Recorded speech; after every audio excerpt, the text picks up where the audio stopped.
Hello guys, welcome back to my channel. आज मैं explain करने वाली हूँ detective husband I will never meet का पार्ट 4। सो चलिए बिना किसी देर के स्टार्ट करते हैं। कहानी की स्टार्टिंग में हमें सीन दिखाया जाता है कि जो किन्मो है वो बताता है कि हमें जो जिन लिंगायु है उसके ख़िलाफ़ हम 7 दिन के अंदर अंदर सबूत ढूंढना है। और प्रिंसेस जो है वो कहती है कि सिर्फ 7 दिन के अंदर सबूत, हमें तो उसके ख़िलाफ़ अभी तक कुछ भी नहीं मिला।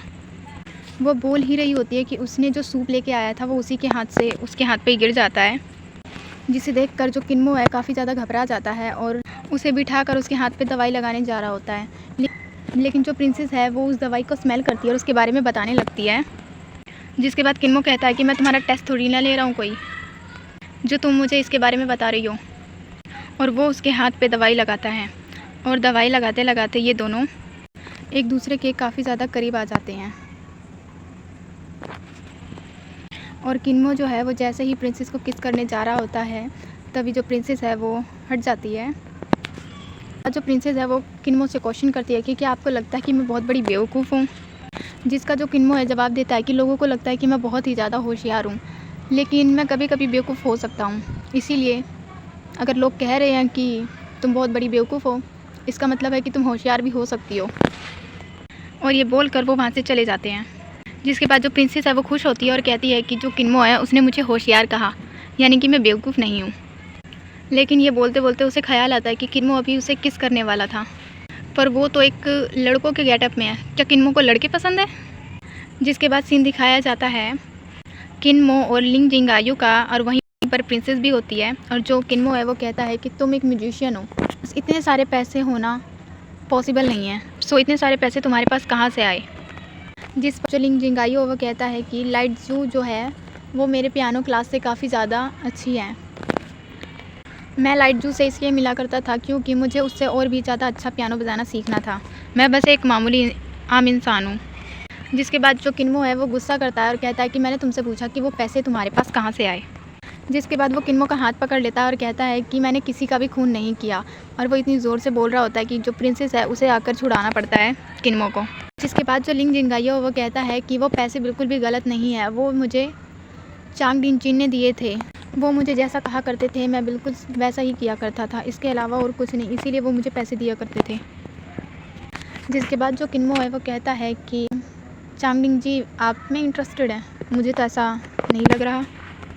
जिसके बाद किन्मो कहता है कि अगर तुमने उसे नहीं मारा है तो तुम बिल्कुल ठीक रहोगे, तुम्हें कोई कुछ भी नहीं कहेगा। जिसके बाद लिंग जिंगायो कहता है कि मैंने उसे कुछ एक्सेसरीज़ दी थी जो कि मैंने नहीं दी थी, बल्कि मुझे चांडंगे जी ने कहा था वो सब चीज़ें देने के लिए उसे। मैंने उन्हें कभी नहीं देखा, लेकिन उसने कई बार मेरा जिक्र किया है, जिस वजह से मैं जानता हूँ।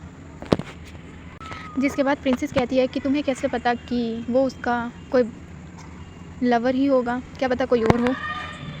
जिसके बाद लिंग जिंगायो बताता है कि वो दोनों हमेशा प्राइवेट में ही मिला करते थे, लेकिन उसने मुझे कुछ लेटर्स दिखाए थे जो काफ़ी ज़्यादा हद तक एक दूसरे से मैच करते थे, इसीलिए मुझे पता चला कि वो उसका कोई लवर ही होगा।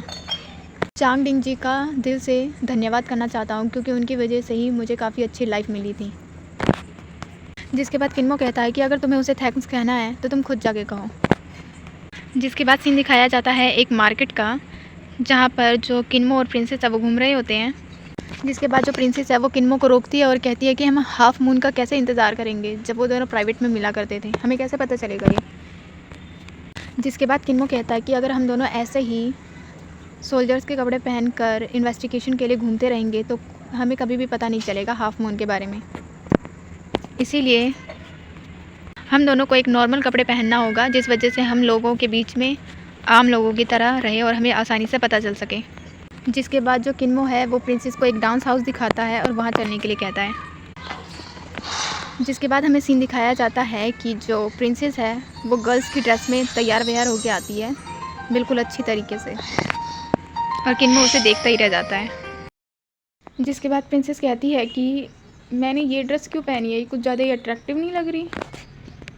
जिसके बाद किन्मो कहता है कि एक लड़का और लड़की डांस हाउस में बंद कमरे के पीछे क्या कर रहे हैं किसी को भी नहीं पता चलेगा, यहाँ पे हम छुप के रह भी सकते हैं और अपनी इन्वेस्टिगेशन भी कर सकते हैं। जिसके बाद जो प्रिंसेस है वो कहती है कि तुम इस केस को लेके सीरियस हो भी या नहीं। जिसके बाद किन्मो कहता है कि मैं इस केस को लेके बहुत ही ज़्यादा सीरियस हूँ, और इसीलिए मैं ये सब कर रहा हूँ, ठीक है। जिसके बाद वो पूरा कमरा घूमते हैं और उन्हें एक कमरे में एक पेंटिंग दिखाई देती है और उस पेंटिंग को देखकर कहते हैं कि कमरे के बीचों बीच ये पेंटिंग आखिर क्यों रखी है, और इस पेंटिंग पे तो कोई नाम भी नहीं लिखा। क्या ये हो सकता है कि ये उसी लवर की हो? जिसके बाद किन्मो कहता है कि हाँ बिल्कुल हो सकता है, यानी कि लिंग जिंगायू सही कह रहा था, उसका कोई और लवर है जो कि यहीं पर है। जिसके बाद वो पेंटिंग को हिला विला के देखती है, लेकिन उसके ऊपर की धूल जो है प्रिंसेस पे आ जाती है। जिसके बाद किन्मो उसे पकड़ लेता है और काफ़ी ज़्यादा क्लोज आ जाते हैं। जिसके बाद सीन दिखाया जाता है कि जो प्रिंसेस है उसकी जो आइज़ है वो बिल्कुल ही रेड हो जाती हैं। जिसके बाद जो किन्मो है वो कहता है कि तुम बिल्कुल ही चुड़ैल दिख रही हो। जिसके बाद जो प्रिंसेस है वो फैन से अपने फेस को कवर करती है और कहती है कि इतनी ज़्यादा बुरी दिख रही हूँ मैं। जिसके बाद वो जो शीशा है उसे ढूंढने लगती है, लेकिन वहाँ पर जो शीशा है वो नहीं होता। जिसके बाद जो किन्मो है वो सोचता है कि इतना बड़ा डांस हाउस है और इस रूम में एक शीशा नहीं है। जिसके बाद उन दोनों को ही समझ में आ जाता है कि जो हाफ मून है वो एक्चुअली में शीशा ही है। जिसके बाद जो किन्मो अपने दिमाग पे बहुत ही ज़ोर डालता है और उसके ख्याल में आता है कि शीशा जो है वही हाफ मून है। इसका मतलब जहाँ पे भी वो प्राइवेट में मिला करते थे वो जगह कुछ डांसिंग हाउस जैसी ही होगी। जिसके बाद जो प्रिंसेस है वो कहती है कि मुझे पता है कि इसके बारे में किससे बात करनी चाहिए। जिसके बाद सीन दिखाया जाता है कि वो दोनों डांसिंग हाउस की मैडम के पास होते हैं और उससे इस शीशे के बारे में पूछते हैं। तो जो मैडम है वो बताती है कि हाँ ये जो शीशा है हम इसी को आधा चाँद कहते हैं। ये हमेशा सबके पास नहीं होता है, किसी किसी को ही दिया जाता है क्योंकि बहुत ही ज़्यादा स्पेशल होता है। हम इसे किसी रूम में रखते हैं और किसी में नहीं। उनकी ये सारी बातें सुनकर जो प्रिंसेस है उससे समझ में आ जाता है कि किस कमरे में शीशा रखा है और कहाँ पे उसे सबूत मिलेगा। जिसके बाद जो किन्मो है वो कहता है कि ये लड़की हमेशा इतनी फास्ट क्यों होती है। जिसके बाद जो मैडम है वो भी कहती है कि ये लड़की मुझे जानी पहचानी क्यों लग रही है।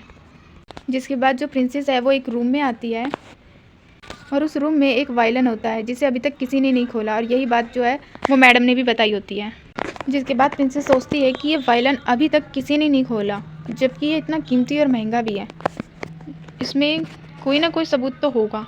जिसके बाद जो प्रिंसेस है वो उस वायलिन को निकाल लेती है और उसको देखने लगती है, लेकिन तभी वहाँ पर किन्मो आ जाता है और उसे कहता है कि रुको और छूना भी मत उसे। और जो किन्मो है वो प्रिंसेस को काफ़ी ज़्यादा डांट देता है। जिसके बाद जो प्रिंसेस है वो उदास होकर खड़ी हो जाती है। जिसके बाद जो किन्मो है वो कहता है कि मुझे बस तुम्हारी फ़िक्र हो रही थी और मैं नहीं चाहता कि तुम्हें कुछ भी हो, इसीलिए मैं तुम्हें ये करने से रोक रहा था। जिसके बाद प्रिंसेस किन्मो की ये बात सुनकर काफ़ी खुश हो जाती है कि उन्हें मेरी फ़िक्र हो रही थी, लेकिन वो फिर सोचती है कि अभी तो मैंने लड़कियों के कपड़े पहने हैं, लेकिन वैसे तो मैंने इन्हें बता रखा है ना कि मैं लड़का हूँ। क्या सच में किन्मो को लड़कों में ही इंटरेस्ट है? एंड मुझे लगता है कि जो किन्मो है उसे पहले से ही पता है कि ये प्रिंसेस है, लेकिन उस किन्मो ने प्रिंसेस को यहीं पर हो जाता है हमारा आज का एक्सप्लेनेशन ख़त्म। अगर आपको मेरा वीडियो पसंद आए तो मुझे लाइक एंड शेयर करें। Thank you so much for watching.